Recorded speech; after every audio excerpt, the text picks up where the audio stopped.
வணக்கம் லக்ஷ்மி நாராயண அன்பு வணக்கங்கள். இப்போ நான் பார்ப்பது வார ராசி 1ஆம் தேதியிலேருந்து 7ஆம் தேதி வரை எப்படி இருக்க போகுது. மிதுன ராசி உங்களுக்கு ராசி அதிபதி வந்து உங்களுக்கு 8ல் இருக்காருங்க. ஸோ 8ல் இருக்கிறனால வந்து கொஞ்சம் ஸ்ட்ரெஸ் அதிகமாக இருக்கும். கூட சனி குரு புதன் இதெல்லாம் இருக்கும்போது கொஞ்சம் மற்றோட பேசும்போது பழகும்போது கொஞ்சம் கவனமாக இருக்கும். சனி புதன் காம்பினேஷன் வந்து ஒரு சில நேரங்களில் வந்து ஏமாற்றுவதற்கான வாய்ப்புகள், பெரும் பணம் சம்மந்தமான விஷயங்களில் வந்து பெரிய எதிர்பார்ப்போ பெரிய ஒரு பேராசையோ இல்லாமல் இருக்கிறது ரொம்ப ரொம்ப நல்லது. 8 நாளே ஒன்றும் இல்லைங்க, ஒன்றும் பெரிய பயப்படமாக இல்லை. நீங்கள் அதீதமான ஆசைகள் இல்லாமல் கொஞ்சம் இந்த டைமில் வந்து நியூட்ரலாக இருந்தீங்கனாலே எந்தவித பாதிப்பும் வராது. இதுதான் ஒன்று. இது வந்து எங்கள் ஜிகே ஐயா அவர் என்னோடய குருநாதர் அடிக்கடி சொல்லுவார். 8ங்கிறது வந்து அதீதமான ஆசைகளால் வர்றது தான். ஸோ அந்த அதீதமான ஆசைகளை வந்து இந்த டைமில் வந்து ஏற்படுத்தாமல் கொஞ்சம் நியூட்ரலாக இருந்துட்டிங்கன்னா எந்தவித பாதிப்பும் வராது தான் இதோட வந்து உள்ள சூட்சமே. ஸோ இதை நீங்கள் பண்ணிவிடுங்க.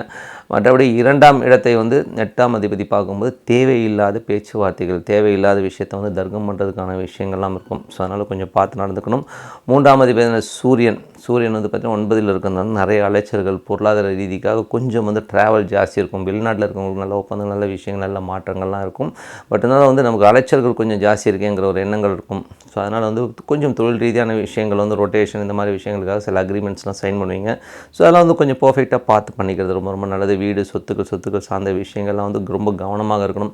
வண்டி வாகனங்கள் ஓட்டும் போதும் வந்து கொஞ்சம் பார்த்து நடந்துக்கிறது ரொம்ப ரொம்ப நல்லதுங்க. குழந்தைகள் சார்ந்த விஷயங்கள்லாம் வந்து பார்த்திங்கன்னா நல்ல மாற்றங்கள், நல்ல வெற்றிக்கான விஷயங்கள் அற்புதமாக இருக்கும். இதுவரை இருந்த குழந்தைங்க வந்து கொஞ்சம் விளையாடிக்கிட்டு கேர்லெஸ்ஸாக இருந்தவங்க வந்து ஓரளவுக்கு வந்து படிக்க ஆரம்பிச்சிருவாங்க. அதுவும் 10th 12th படிக்கிற மாணவர்கள் வந்து ரொம்ப குறிப்பாக ரொம்ப கவனமாக இருக்கணும். கொஞ்சம் கான்சன்ட்ரேட் பண்ணி நம்ம வாழ்க்கை அப்படிங்கிறத நினச்சி படிக்கிறது ரொம்ப ரொம்ப நல்லதுங்க. கலைஞர்களுக்கு வந்து இதுவரை இருந்த ஸ்ட்ரெஸ்லாம் நீங்கி நல்ல வாழ்வு அடுத்த லெவலுக்கு வந்து முன்னேறுவதற்கான வாய்ப்புகளும் ரொம்ப சிறப்பாக இருக்கும். கலைஞர்களுக்கு நல்ல வாய்ப்புகள் வரும். மற்றபடி வந்து தொழிலாளர்களுக்கு எப்படி இருக்கும் அப்படின்போது, தொழிலாளர் வந்து 6ல் உள்ள கேது வந்து புதனின் சாரம். ஸோ கொஞ்சம் வந்து நிறைய லாபத்தை எதிர்பார்ப்பீங்க. திடீர் லாபங்கள், பெரிய லாபங்கள் வரும்னு சொல்லிட்டு ஒரு கம்பெனி விட்டு இன்னொரு கம்பெனி மாறலாமாங்கிற எண்ணங்கள்லாம் அதிகமாக வரும். பார்த்து ரொம்ப ரிஸ்க் எடுக்காதீங்க. ஏன்னா வந்து இப்போ சூழ்நிலைகள் சரியில்லாதனால நீங்கள் தேவையில்லாத ரிஸ்க் எடுக்காமல் இருக்கிறது ரொம்ப ரொம்ப நல்லது. ஏன்னா வந்து ரொம்ப ரிஸ்க் எடுத்திங்கன்னா இருக்கிறது வந்து இப்போது இந்த பிசாசு இப்படி தான் இருக்குங்கிறது நமக்கு தெரியும். தெரியாத பிசாசிட்டு போய் மாட்டிக்கிட்டு அது எப்படி அடிக்கும்னு தெரியாது. அதனால் வந்து தயவுசெய்து இப்போ இந்த மாற்றங்கள் இந்த மாதிரி விஷயங்கள் வந்து ரொம்ப யோசித்து முடிவெடுங்க. அதுக்குன்னு வந்து உடனே வந்து நான் வந்து இப்போ உங்கள் தசாபுக்திகள் அந்தரங்கள் நல்லா அதனால் நல்ல மாற்றம் கிடைக்கும் இல்லைன்னு சொல்லலை. பட் இருந்தாலும் இப்போ கோச்சாரத்தில் உங்கள் ராசி பிரகாரம் வந்து இந்த மாதிரி விஷயங்கள் இருக்கும்போது கொஞ்சம் யோசித்து முடிவெடுக்கிறது ரொம்ப ரொம்ப நல்லது. கணவன் மனைவி உறவெல்லாம் வந்து கொஞ்சம் பார்த்தோம்னா 7ஆம் அதிபதி 8ல் இருக்கிறது பார்த்தீங்கன்னா கொஞ்சம் சின்ன சின்ன விஷயங்கள் வந்து ஒரு கருத்து பேதங்கள் இந்த மாதிரி விஷயங்கள்லாம் வந்து போகும். ஸோ அதெல்லாம் வந்து ஒன்றும் பண்ண முடியாது. மற்றபடி வந்து 8ல் உள்ள கிரகங்கள் வந்து பார்த்திங்கன்னா உங்களுக்கு 2ஆம் அதிபதியுடைய சாரத்தில் வந்து குடும்பத்தில் மேஜராக வந்து இது பாதிக்கப்பட்ட போகிறது வந்து குடும்பம், பணம் சம்மந்தமான விஷயங்கள். ஸோ இன்வெஸ்ட்மெண்ட் சம்மந்தமான விஷயங்கள், வாக்குவாதங்கள் வருவதற்கான வாய்ப்புகள் இருக்குது. அதே மாதிரி வந்து பேச்சு வந்து விட்டுறாதீங்க. இடவடமாக பேசுவோம். கொஞ்சம் பொருளாதார ரீதியில் பேசும்போது கொஞ்சம் கோபமாக வந்து வார்த்தை விடுவதற்கான வாய்ப்புலாம் இருக்குன்னா கொஞ்சம் பார்த்து நடந்துக்கணும். 9ஆம் அதிபதி 8ல் இருக்கிறது. ஸோ 9ஆம் அதிபதி 8ல் இருக்கிறது வந்து தந்தைக்கும் உங்களுக்கும் நிறைய கருத்து வேறுபாடுகள் கொஞ்சம் அப்படி இப்படி இருந்துகிட்டு இருக்கும். ஸோ இருந்தாலும் வந்து ஓரளவுக்கு மேனேஜ் பண்ணிடலாம். இதுக்கு முன்னாடி இருந்த லெவலோட ஓரளவுக்கு பரவாயில்ல. கொஞ்சம் மேனேஜ் பண்ணுறதுக்கான வாய்ப்பெல்லாம் நிறையவே இருக்குது.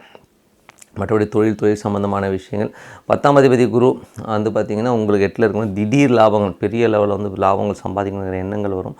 ஸோ அந்த மாதிரி வந்து ஒரு கவர்மெண்ட்டுக்கோ சட்டவிரோதமான விஷயங்களில் வந்து இறங்காமல் இருக்கிறது ரொம்ப ரொம்ப நல்லது. கொஞ்சம் பொறுமை காப்பது ரொம்ப ரொம்ப அவசியம். ஏன் இதெல்லாம் சொல்கிறேன்னா அதீதமான ஆசைகளை தூண்டும் 8. அதனால் வந்து கொஞ்சம் பொறுமையாக ஹேண்டில் பண்ணுறது நல்லது. மற்றபடி 11ஆம் அதிபதி உங்களுக்கு வந்து 12ல் இருக்கிறது வந்து பார்த்திங்கன்னா நிறைய செலவுகள் உண்டாகும். பட் இருந்தாலும் வந்து கூட ராகு இருக்கார். ராகு சந்திரனுடைய சாரம் வந்து ஒரு அதீதமான ஒரு பேராசையை உண்டு பண்ணுறதுல வந்து எந்தவித ஐயமும் இல்லை.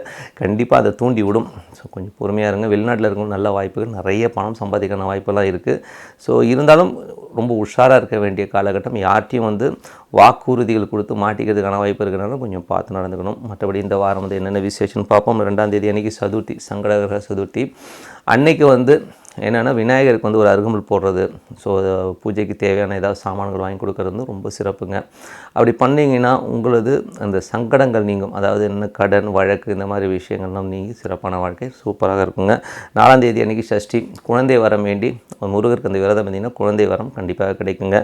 6ஆம் தேதி அன்றைக்கி அஷ்டமி அன்றைக்கி காலபைரவர் வழிபாடு ரொம்ப ரொம்ப சிறப்புங்க. அன்றைக்கி வந்து அதுவும் ராகு காலத்தில் வந்து அஷ்டமியில் வந்து வழிபடும்போது காலபைரவரை பகைவர்களை தகர்த்தெறிவார்.